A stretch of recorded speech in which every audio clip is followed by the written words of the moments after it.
凝练了，虐了，宇宙火，纵使摆脱了六道那天地。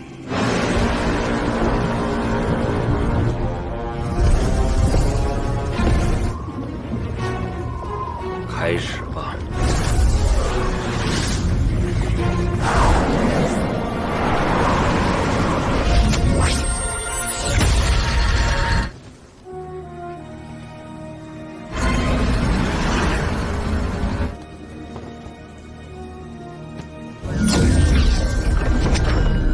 神魔齐聚，六道轮回。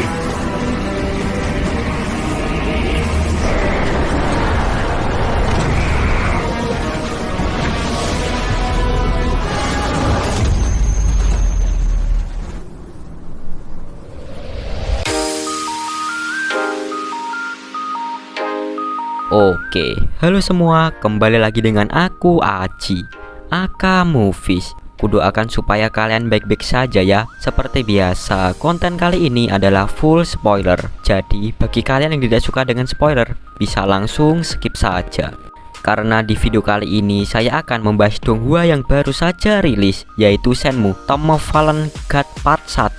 Sinopsisnya tentang Donghua ini adalah sang dewa kuno tertidur selama 10.000 tahun dikarenakan masa lalu yang sangat kelam, sehingga membuat dirinya terkubur dan bangun setelah 10.000 tahun ke depan. Apakah yang akan dilakukan dewa kuno selanjutnya? Ya sudahlah, tanpa lama-lama kita langsung masuk ke ceritanya. Scene diawali dengan naga kecil yang dikejar oleh para pemburu saat menginjak ranting pohon. Tanpa sengaja ranting yang ia pijak patah lalu jatuh ke tanah.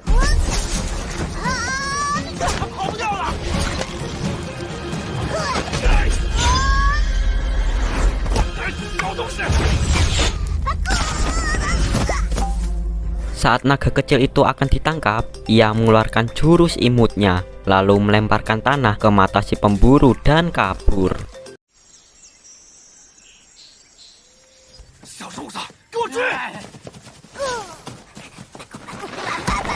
Sayang sekali di depan adalah jalan buntu. Naga kecil itu terbojok oleh para pemburu. Pada akhirnya ia jatuh dari tebing dan menabrak dinding formasi. Dua pemburu itu sangat kesal karena hewan langka yang mereka tangkap berhasil lolos. Saat mereka melihat ke langit, tanpa diduga suasana menjadi mencekam.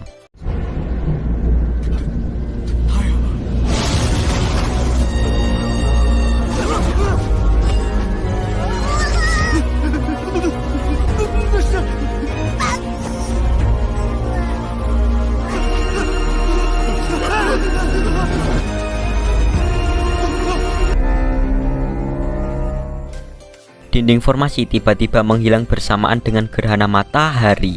Naga kecil itu terlihat ketakutan saat menyusuri jalan di tengah pemakaman. Tanpa dia sadari ada sesuatu yang bergetar di bawah tanah sampai dirinya terpental.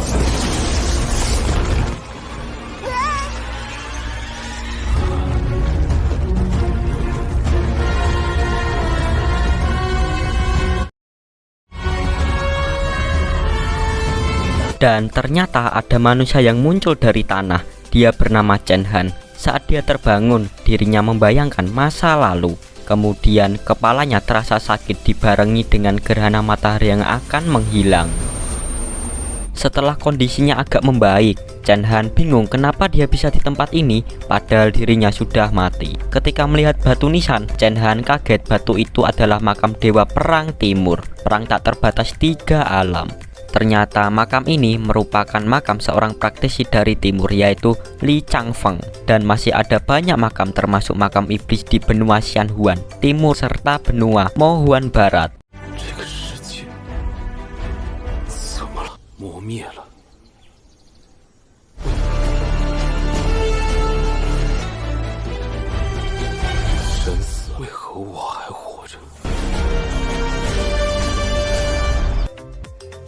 Dirasa keadaan sudah aman, naga kecil itu mengendap-endap kabur dari tempat itu. Tak disangka ia ketahuan oleh Chen Han dan kemudian lari terbirit-birit. Saat berlari, ia menabrak batu nisan di hadapannya, lalu pasrah.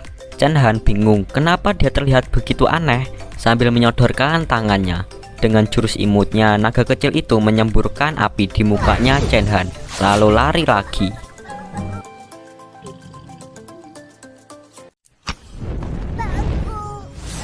Tanpa lama-lama, Chen Han mampu menangkap naga itu dan siap untuk dimasak. Saat naga kecilnya menangis, air mata naga itu tak sengaja tertelan oleh Chen Han dan bisa mengerti omongan naga itu yang meminta ampun padanya.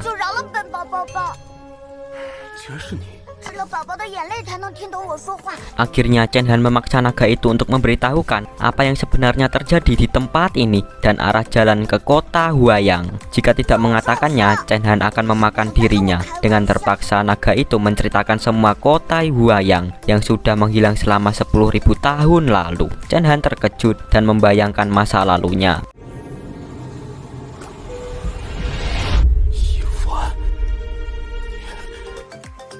Naga itu menjelaskan detailnya, benua timur dan barat bergabung, menimbulkan banyak masalah sehingga kota-kota kuno itu menghilang termasuk benua Huayang. Dan kini benua Huayang diganti nama menjadi Tianyuan. Si naga kecil itu bingung kenapa Chen Han sangat aneh. Kemudian kenangan masa lalu pun muncul lagi dan bertemu dengan sosok Yuxin.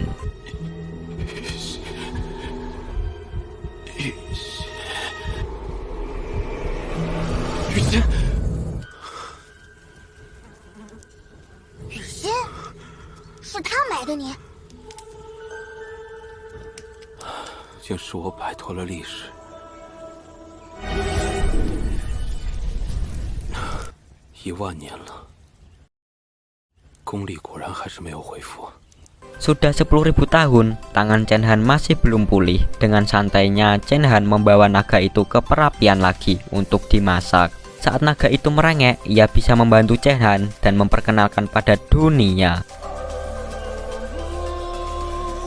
Sekilas, naga itu tahu kalau Chen Han bukan orang biasa yang bisa keluar masuk di makam kuno. Chen Han sempat bertanya, kenapa makam dewa dan iblis dikubur bersamaan? Naga kecil itu menjawab bahwa makam dewa dan iblis merupakan reruntuhan kuno. Tak banyak orang yang tahu tentang hal itu, bahkan dirinya. Chen Han benar-benar dibuat bingung dengan ini dan harus segera dipecahkan. Saat Chen Han akan pergi, ia melihat naga yang begitu besar melewatinya. Ternyata naga besar itu berasal dari sukunya naga kecil. Tiba-tiba ada tangan besar yang menangkap naga besar itu. Dia adalah raksasa kuno legendaris.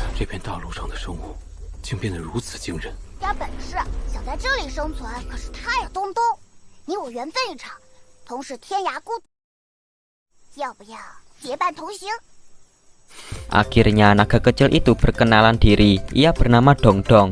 Mereka pun berkenalan satu sama lain dan siap bekerja sama. Pada akhirnya mereka mengembara bersama-sama menyusuri jalan tak bertujuan.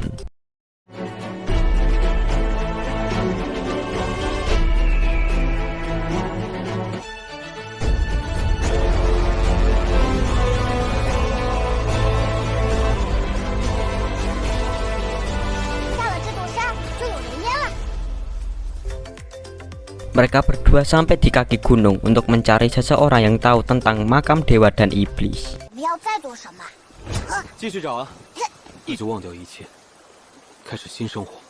Chen Han bertanya pada Dong Dong tentang tujuan hidupnya. Ia ingin memakan makanan di seluruh dunia, dan Chen Han akan membawa Dong Dong untuk keliling dunia lalu makan sepuasnya. Dong Dong sangat senang apa yang Chen Han katakan sampai-sampai dirinya terpeleset dan jatuh bersama.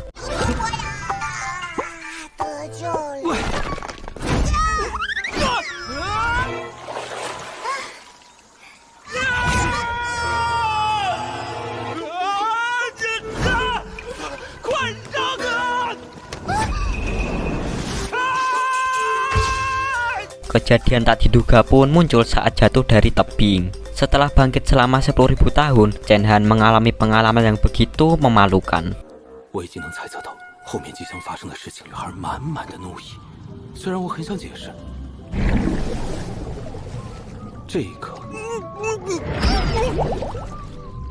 Dan kampretnya si Chen Han ini malah nyosor ke opainya. Hehehe. Ya jelas mampus lah kena gaplokannya si cewek itu.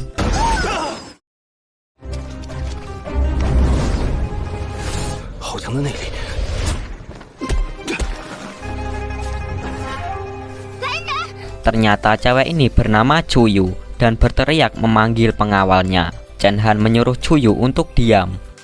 Tiba-tiba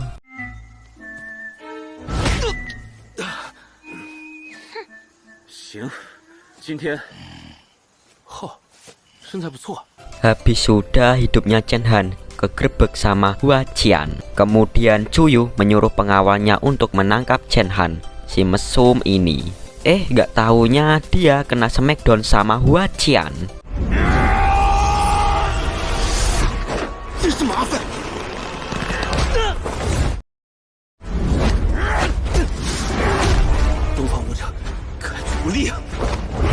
Tak disangka si mesum itu masih bisa bertahan, ucap Chuyu. Lalu menyuruh Yuxia untuk menangkapnya. Di sini Chen Han kesulitan melawan prajurit dari timur Hua Qian.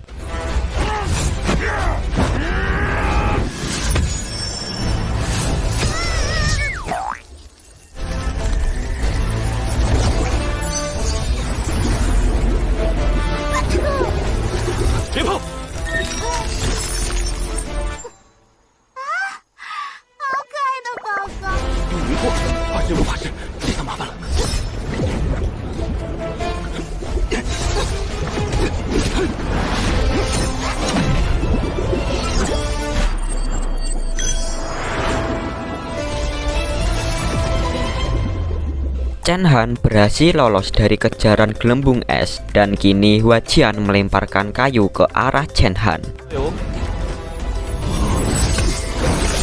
Saat gelembung es itu mau mengenai Hua Qian, Yuxia menghentikan pergerakan gelembung itu. Tapi Chen Han dengan pintarnya dia melemparkan satu gelembung ke arah Hua Qian.